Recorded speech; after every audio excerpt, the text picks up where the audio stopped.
नमस्कार, राज की बात में आपका स्वागत है।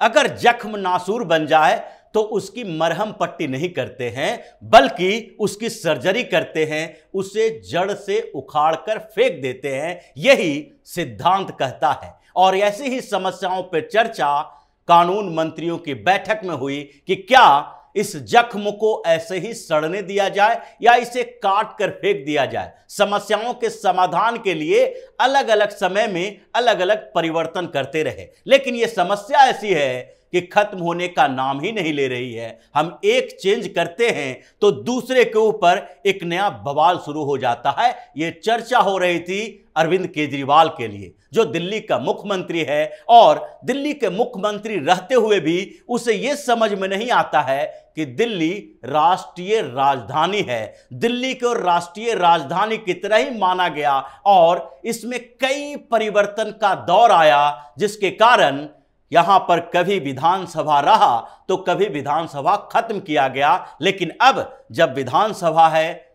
यहां का एक सीएम है, विधायक है, मंत्री है, तो इसे लगने लगा है कि आगे कुछ भी कर लें तो इसका समाधान केंद्र सरकार नहीं कर सकती है। चर्चा यही हो रही थी कि समस्या आर्टिकल 239A है, यानी कि 239 तक तो ठीक है, जो ए शब्द उसमें जुड़ा हुआ है, यही समस्या की जड़ है, जो कि कांग्रेस की देन रही है। और इस पर अगर हम डायरेक्ट अटैक करें, इसे खत्म करें, तो कांग्रेस भी कुछ नहीं कर सकती। कांग्रेस भी केजरीवाल का सपोर्ट नहीं कर सकती, क्योंकि यह सारी समस्या कांग्रेस के समय ही शुरू हुई थी। समस्या कांग्रेस की देन है और केजरीवाल भी कांग्रेस के लिए बड़ी मुसीबत बना हुआ है। कांग्रेस ने ही यहां पर विधानसभा पहले भी खत्म किया था। इसलिए अगर एक बार फिर से अमेंडमेंट बिल लाते हैं तो कांग्रेस यह आधार नहीं बना सकती कि आखिरकार दिल्ली में विधानसभा खत्म करके, सीएम का पद खत्म करके क्यों भारतीय जनता पार्टी दिल्ली के लोगों पर अत्याचार कर रही है। क्योंकि ये कांग्रेस ही है जिसने 1956 में दिल्ली में विधानसभा खत्म किया था। जब 1952 में दिल्ली में विधानसभा लाया गया, वहां पर इसको कैटेगरी सी के स्टेट का दर्जा दिया गया, तो फिर 5 साल के अंदर ऐसी स्थितियां पैदा हो गई कि राज्य पुनर्गठन आयोग के बाद आखिरकार क्या हुआ कि दिल्ली को राज्य का दर्जा खत्म करना पड़ा, यूनियन टेरिटरी घोषित करना पड़ा और यहां पर विधानसभा भी खत्म करनी पड़ी। उस समय भी राज्य पुनर्गठन आयोग की तरफ से यही कहा गया था कि यह देश की राजधानी है और राजधानी में अगर आप विधानसभा लाएंगे, यहां का सीएम बनाएंगे, तो फिर कभी भी ऐसी परिस्थिति आ सकती है कि दिल्ली और केंद्र सरकार के बीच टकराव हो सकता है। इसलिए इसको यूनियन टेरिटरी ही रहने दीजिए। केंद्र सरकार इसकी व्यवस्था देखने के लिए दूसरे पैनल का इस्तेमाल कर सकती है। 1956 में इसी कारण दिल्ली में विधानसभा खत्म कर दिया गया और उसके बाद दिल्ली को यूनियन टेरिटरी घोषित किया गया। यहां पर चीफ कमिश्नर नियुक्त किए गए और फिर 57 में 1957 में यहां डीएमसी एक्ट लाकर लोकल तरीके से, यानी कि दिल्ली म्युनिसिपल कॉरपोरेशन के माध्यम से जितने भी निचले स्तर के काम हैं, नली गली की व्यवस्थाएं करना, वो उनकी जिम्मेदारी दे दी गई। लेकिन फिर स्थितियां बदली।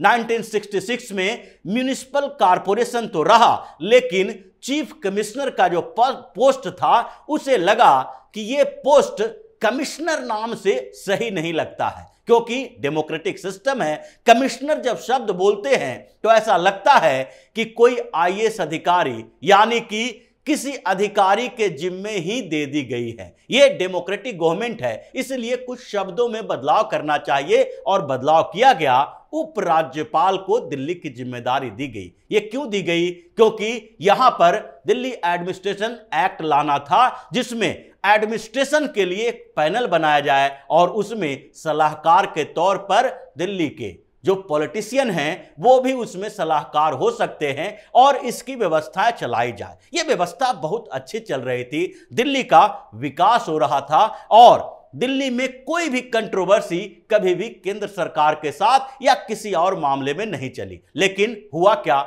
इसके बाद स्थितियां बदली और बदलने के पीछे का कारण यही था कि दिल्ली के कांग्रेस के नेता ही परेशान हो गए थे। इन लोगों ने नेगोशिएशन करना शुरू किया कि केंद्र सरकार में बैठे हुए लोगों को यह समझना चाहिए कि दिल्ली में सिर्फ सांसद का चुनाव होता है और एमसीडी का चुनाव होता है, बीच का कोई रास्ता हमारे नेताओं के लिए बचता नहीं है, इसलिए बीच का रास्ता निकाला जाना चाहिए। और फिर 1987 में एक कमेटी का गठन किया गया, क्योंकि केंद्र में सरकार उस समय राजीव गांधी की थी, सरकार उस समय कांग्रेस की ही थी और दिल्ली में कांग्रेस के नेताओं ने राजीव गांधी के साथ बातचीत शुरू की थी कि हमारे लिए भी कुछ कीजिए, हमें भी कुछ ऐसे पद मिलने चाहिए जिसमें मिनिस्टर का तमगा हो, जिसमें एक मुख्यमंत्री भी हो, जिसमें हमारे पास कुछ अलग से पावर हो। और 1987 में फिर एक कमेटी बनी, एसबी बालाकृष्णन कमेटी। उस कमेटी ने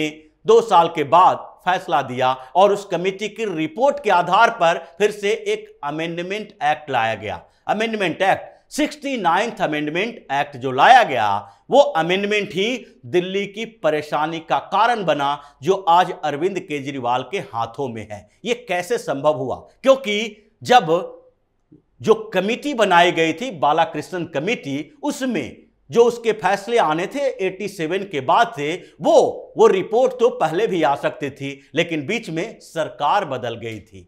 सरकार बदली ऐसी कि बीपी सिंह प्रधानमंत्री बने, चंद्रशेखर प्रधानमंत्री बने और उसके बाद इन समय में दिल्ली के कांग्रेस के नेता उनके ऊपर हावी नहीं हो सकते थे कि अमेंडमेंट करके दिल्ली में फिर से विधानसभा लाया जाए। लेकिन फिर जब कांग्रेस की फिर से सरकार बनी 1991 में, जून में वहां पर शपथ ग्रहण समारोह हुआ, जून में नरसिम्हा राव प्राइम मिनिस्टर बने और होम मिनिस्टर बनाया गया शंकर राव चौहान को। फिर कांग्रेस की डीलिंग चली और 4-5 महीने के अंदर 12 दिसंबर 1991 को एक एक्ट लाया गया, अमेंडमेंट एक्ट, जिसमें 239 में ए जोड़ा गया जो अभी परेशानी का कारण बना हुआ है। और इसी के तहत 1993 में एक विधानसभा का गठन और चुनाव किया गया, जिससे दिल्ली में उस समय तो कांग्रेस की सरकार केंद्र में, कांग्रेस की सरकार दिल्ली में समस्या नहीं हुई, क्योंकि शुरुआती दौर में भारतीय जनता पार्टी की सरकार दिल्ली में बनी, केंद्र में कांग्रेस की सरकार थी, उस समय भी समस्या नहीं हुई। इसका मतलब है कि नेशनल पार्टी दोनों का इंटरेस्ट, नेशनल इंटरेस्ट, कभी भी ऐसा विस्फोटक स्थिति नहीं पैदा हुआ। लेकिन 2015 के बाद स्थितियां पूरी तरीके से बदल गई और केजरीवाल जैसा व्यक्ति सीएम बन गया। उसने ऐसी स्थितियां पैदा कर दी कि हर मामले के लिए वो सुप्रीम कोर्ट का सहारा लेता है। और सुप्रीम कोर्ट उसके पक्ष में फैसला क्यों देता है? क्योंकि आर्टिकल 239 में ए जोड़ा हुआ है, दिल्ली को स्पेशल स्टेटस दिया हुआ है कि यहां पर यूनियन टेरिटरी तो है लेकिन उसके साथ ही विधानसभा भी है। ये पुडुचेरी, दिल्ली और जम्मू कश्मीर को ही दिया गया है। जो स्पेशल स्टेटस दिया गया है उस पर कब तक हम विचार करते रहेंगे? यही बात कानून मंत्रियों की बैठक में हुई, जिसमें वर्तमान कानून मंत्री अर्जुन राम मेघवाल भी थे, पूर्व कानून मंत्री किरण रिजिजू भी थे और पूर्व कानून राज्य मंत्री एसपी सिंह बघेल भी थे। यानी तीनों जो वर्तमान में हैं और पहले रह चुके हैं, इन कानून मंत्रियों के साथ पहले प्रधानमंत्री नरेंद्र मोदी की बातचीत हुई, फिर उसके बाद बैठक में चर्चा अमित शाह के साथ हुई और अब फिर से चर्चा हुई है जेपी नड्डा के साथ। यानी कि सरकार अपने स्तर पर कानूनी दांवपेच के आधार पर उसके समाधान की कोशिश कर रही है और दूसरी तरफ जो राष्ट्रीय अध्यक्ष भारतीय जनता पार्टी के हैं जेपी नड्डा, उनसे जो इनकी मुलाकात हुई, ये संगठन को लेकर, इसके राजनीतिक इंपैक्ट को लेकर चर्चा हुई कि क्या अगर ऐसा मूव लाते हैं, अगर ऐसा हम एक फिर से संशोधन विधेयक संसद में लाते हैं कि दिल्ली में अब विधानसभा खत्म होगी, इसको स्पेशल स्टेटस की जरूरत नहीं है, क्योंकि चर्चा लंबी हुई थी। स्पेशल स्टेटस के कारण जो हर दिन परेशानियों का सामना करना पड़ रहा है, सुप्रीम कोर्ट में ये जाते हैं और कोई ना कोई विवाद पैदा हो जाता है। और इससे पहले जितने अमेंडमेंट लाए गए, जितने ऑर्डिनेंस भी पिछले दिनों लाए गए, उसका कोई ज्यादा फायदा होता दिखाई नहीं पड़ रहा है। पिछले साल ही एक अमेंडमेंट लाया गया था, government of national capital territory of Delhi. वो अमेंडमेंट एक्ट जो बना, कानून बना, उसमें अमित शाह ने कुछ चेंजेस किए थे कि जहां जहां गवर्नमेंट शब्द का जिक्र है वहां सेंट्रल गवर्नमेंट है, यानी कि केंद्र सरकार की भूमिका होगी और उसके बॉस एलजी ही होंगे। एलजी ही केंद्र सरकार का रिप्रेजेंटेटिव है। लेकिन फिर भी अरविंद केजरीवाल इसके खिलाफ सुप्रीम कोर्ट पहुंच गए। ट्रांसफर पोस्टिंग का मसला आया, केजरीवाल के पक्ष में सुप्रीम कोर्ट ने केवल इस आधार पर फैसला दिया कि दिल्ली को स्पेशल स्टेटस दिया गया है और जो चुनी हुई सरकार है उसको भी कुछ अपना अधिकार होता है। लेकिन जब स्पेशल स्टेटस ही खत्म हो जाएगा, सुप्रीम कोर्ट के पास भी कहने के लिए कुछ नहीं रहेगा। उसके बाद ट्रांसफर पोस्टिंग का मामला आया, ऑर्डिनेंस आ गया, अध्यादेश लाकर केंद्र सरकार ने सुप्रीम कोर्ट के फैसले को अलग थलग पर रख दिया। लेकिन उसके बाद क्या हुआ? उसके बाद जब ट्रांसफर किए गए तो फिर अरविंद केजरीवाल सुप्रीम कोर्ट पहुंचा हुआ है। यहां तक कि डीईआरसी के चेयरमैन के लिए अपॉइंटमेंट हो चुका है इलाहाबाद हाई कोर्ट के पूर्व जज उमेश कुमार का। उनको शपथ नहीं देने दिया जा रहा है और इसके लिए दिल्ली सरकार की तरफ से, अरविंद केजरीवाल की तरफ से सुप्रीम कोर्ट में पहुंच गए हैं। और अभिषेक मनु सिंघवी जैसे वकील ये कह रहे हैं कि उमेश कुमार को जो डीईआरसी का चेयरमैन बनाया गया है उसके पीछे का कारण क्या है?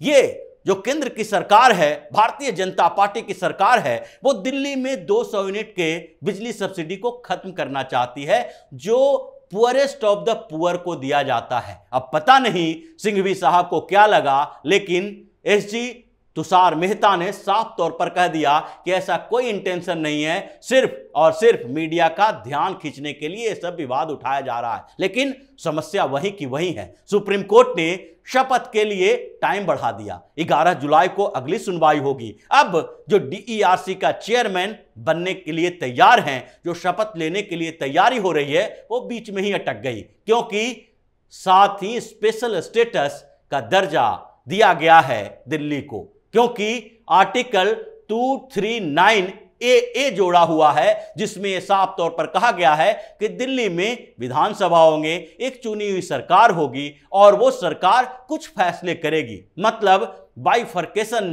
पावर जो है केंद्र और राज्य के बीच, ये स्पेशल स्टेटस के माध्यम से इस पे जोड़ दिया गया है। तो क्या सीएम का पोस्ट ही खत्म कर देना चाहिए? ये सारी चर्चाएं कानून मंत्रियों के स्तर पर भी हुई, पीएम के साथ, होम मिनिस्टर के साथ और जेपी नड्डा के साथ भी, और लगभग ये सहमति बन गई है कि जो घाव नासूर बन चुका है अरविंद केजरीवाल की तरह, उसको खत्म करना जरूरी है, नहीं तो दिल्ली में यह विवाद चलता रहेगा। दिल्ली में यह दिल्ली सरकार रहते हुए आरआरटीएस जैसे प्रोजेक्ट को रोकता रहेगा, जिसमें केवल 400 करोड़ रुपया और अरविंद केजरीवाल की सरकार को देना है। 1180 करोड़ रुपए पूरा कंट्रीब्यूशन है, लेकिन ये 3 साल में 1100 करोड़ का ज्यादा प्रचार में खर्च कर सकता है और एक विकास परियोजना के लिए यह पैसा नहीं दे सकता है। यह समस्या इतनी जड़ में घुस गई है कि इसका समूल नाश करना, इसका इलाज करना जरूरी है और इसके लिए